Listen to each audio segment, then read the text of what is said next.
No programa de hoje, o desafio da mobilidade urbana para a questão ambiental nos grandes centros urbanos e a necessidade de o país superar aquilo que os especialistas chamam de paradigma do automóvel. Veja agora no Ecocenado.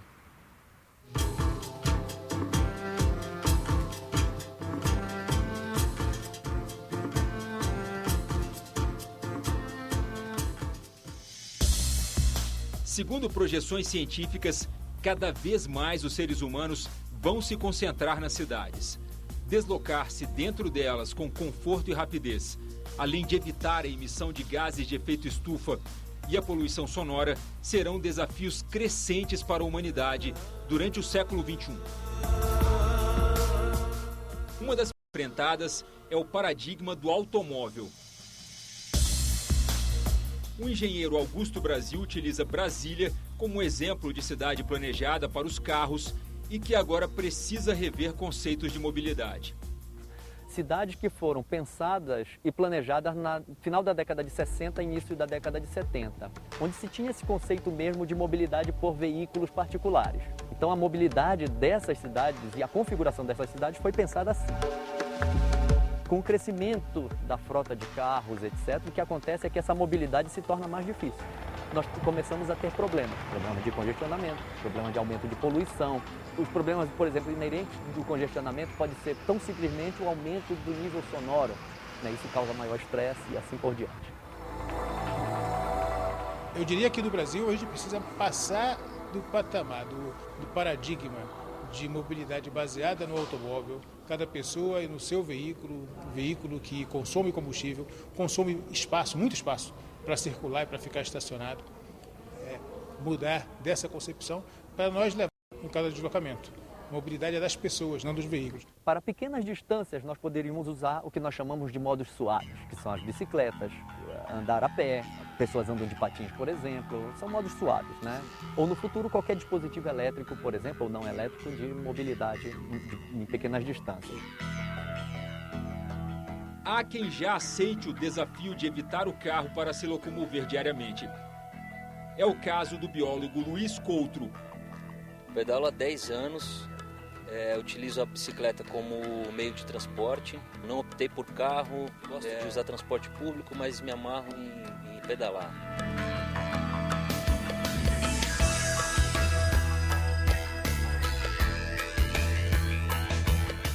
Brasília é uma cidade que proporciona esse meio de transporte, essa mobilidade, né? Você de bicicleta aqui, você consegue andar praticamente na cidade toda.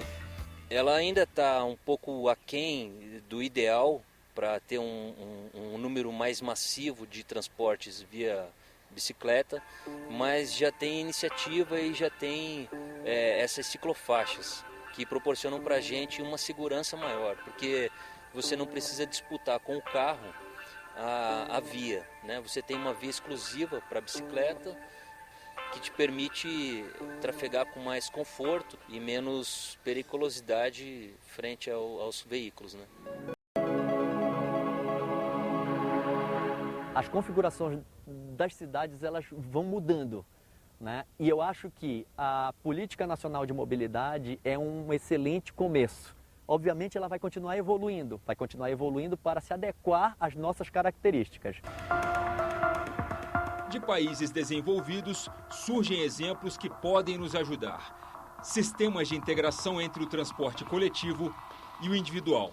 A pessoa que queira utilizar o seu veículo de transporte em Brasília, por exemplo, ele poderia usar parques marginais da cidade, né, na periferia da cidade, para vir com seu veículo de grandes distâncias e depois integrar com o sistema de transporte de massa para as regiões mais internas. Isso acontece em várias cidades do mundo, em várias cidades brasileiras. O nome disso no meio de transporte se chama Park and Ride. A gente anda com o carro, paramos no estacionamento e pegamos um modo de transporte como metrô, bonde, ônibus, etc., que é um transporte público. Isso alivia a pressão interna daquele centro urbano.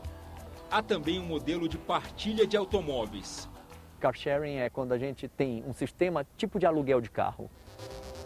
Nós nos cadastramos nesse sistema ligamos e dizemos, olha, eu quero esse carro naquele estacionamento a tantas horas e devolvo no dia tal a tantas horas no outro estacionamento. Né? Então é um sistema quase de aluguel de carro, que nós pagamos uma anuidade, que é uma configuração para diminuir o número de veículos na rua, mas que é de distribuição de veículos e melhor utilização de veículos entre as pessoas. Isso já alivia um pouco a pressão do veículo particular. Em busca do exemplo de outros países, fomos até a Embaixada da França. Nos últimos 20 anos na França, tivemos um desenvolvimento muito importante dos VLT, precisamente porque permitem entrar na cidade, no centro da cidade, e são sempre uns veículos que respeitam a paisagem, o patrimônio, que muitos dos centros urbanos franceses são antigos, tombados. O VLT não é um metrô que precisa necessariamente do espaço segregado em que ninguém mais usa. O VLT é um bonde. Ele pode conviver nas cidades com outros sistemas. É possível que aconteça isso.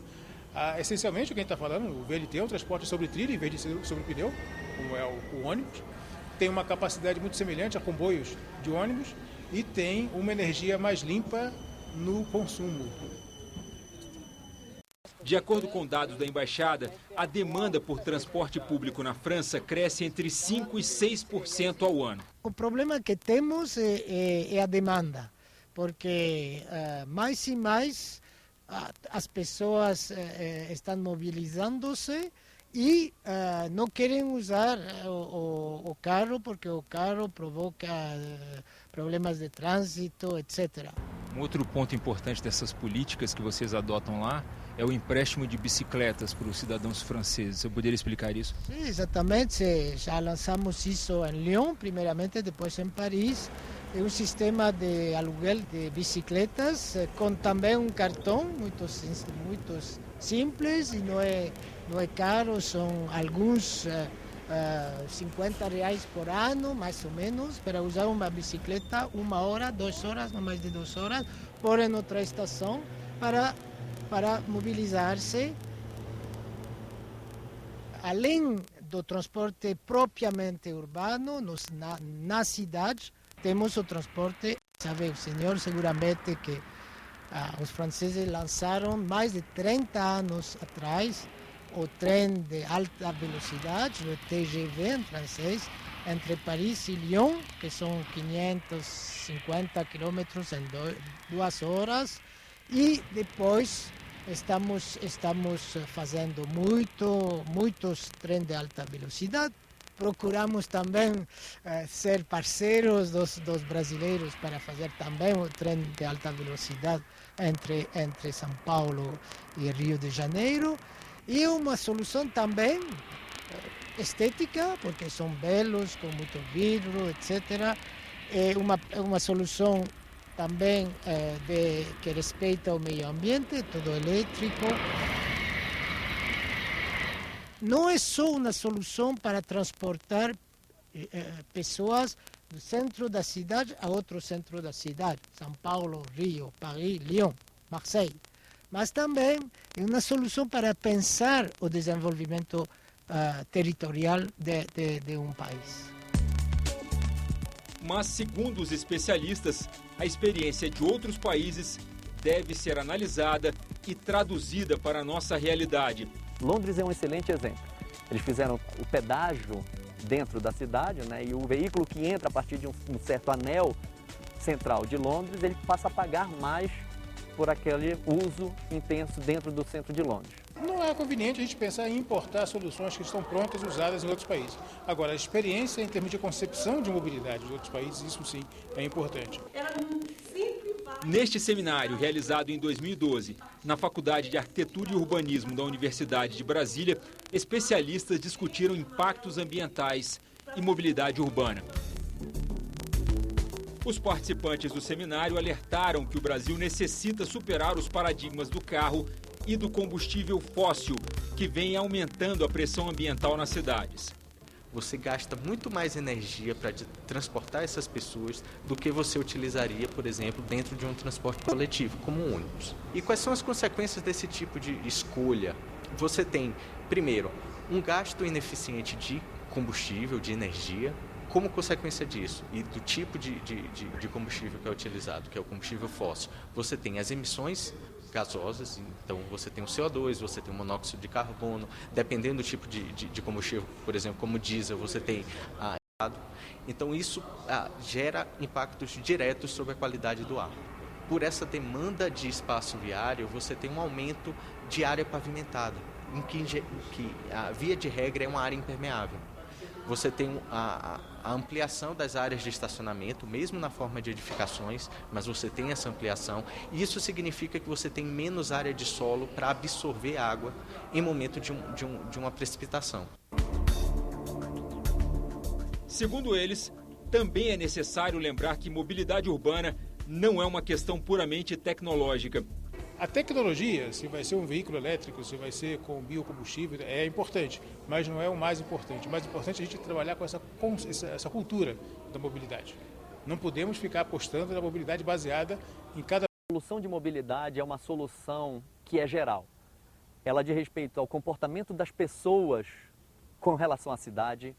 E quando eu digo com pessoas, essas pessoas são os cidadãos, são os políticos sim, e são os técnicos envolvidos nesse assunto. E este foi o programa de hoje.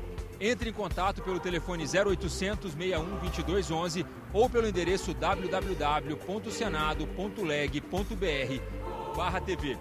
E até a nossa próxima edição.